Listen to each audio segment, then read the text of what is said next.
Tonight I'm making a Colorini tattoo that will look like a realistic tattoo using different colors of Colorini, which is an alcohol-based waterproof ink. I have a bowl of 91% alcohol to clean the brushes and also to continue to wet when the ink dries out, to wet it, to renew it or refresh it. This is my palette.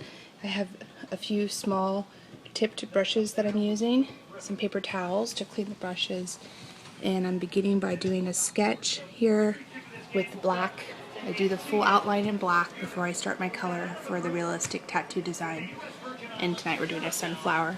See how much Colorini I've used, and I used 1 drop of the Colorini. I dropped it into the palette, and then I've just been dipping my brush into the alcohol and then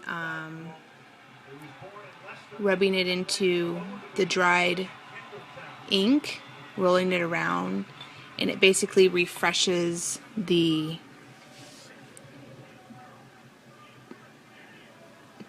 ink so that you can use it again. I think it's time for me to start to put another drop in, but I wanted to show how much can be done with 1 drop of ink. So I've done about this much so far with 1 drop of ink. Okay, I'm going to show you now with the Colorini what a drop is. Basically, I dip there's a brush inside the bottle. I dip my brush into here, I lift it out, and did you see that? I'm going to do it over here so you can see it. And that's 1 drop of ink. And that 1 drop of ink can do the amount that I just showed you. Okay, I'm taking my brush and I'm just cleaning it inside the alcohol, and it cleans my brush out completely. I take the paper towel and just make sure it's extra clean.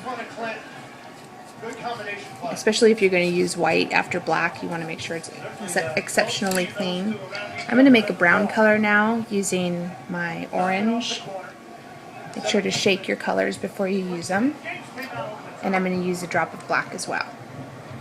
Since I already have a drop of black in there, I'm going to go ahead and add 2 drops of orange to my 1 drop of black. I'm going to use a slightly bigger brush for this because I'm getting to mix it with some alcohol. And that still looks pretty black, so I will add more orange to it until I get to the color that I feel I want. It's probably about 5 drops that I just put in there. And that looks good. You can always try it off to the side to see if it's brown, like this. If you look at it in here, it looks black. But once I do little streaks on the side of the plate, I can see that it's actually a brown color, and that's what I'm going for. So that looks perfect.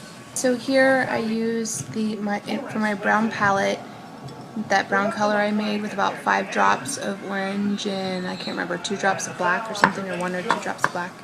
And I used it for the center, and then that's the brown you see here for the highlights. Temptu palette that I actually don't like and don't use very much, but because I don't have the color yellow in Colorini, which I really need, I'm going to use their prime yellow. This is actually prime yellow, even though it looks like orange.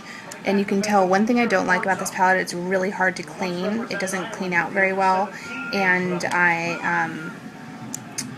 always blend my colors together, so I often find that my brush, it blends with black, and so you can get this awful green when you blend it with black. I'm still going to use it anyway for the sunflower because it's actually a pretty good color for sunflower, but the color isn't consistent when I'm using it. When I apply alcohol to it,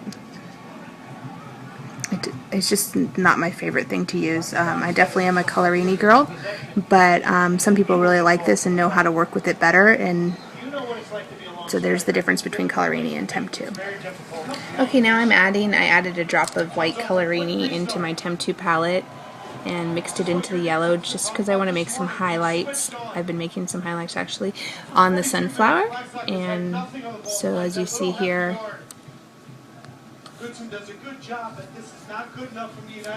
I'm adding some highlights to the sunflower. A little bit lighter. It just was looking kind of dark and gloomy. And then I'm going to go in and do some fine details to just make it look more realistic. I added some highlights around the middle of it. What I used was the Colorini dark blue and a touch of the dark green, and then I added white to it, and I came out with this very awesome turquoisey teal color. Then what I did was I put it on my brush, and even though my water is dirty, it looks dirty, it still works just fine. I got the brush wet and I kind of went off to the side like so until it got almost like this watercolor effect to it. And once it was starts to drip down the side, then I come underneath the sunflower and I'm adding the shading that looks almost like sky underneath it. Okay, so it's now complete with some leaves and looks awesome. Are you happy? Very happy.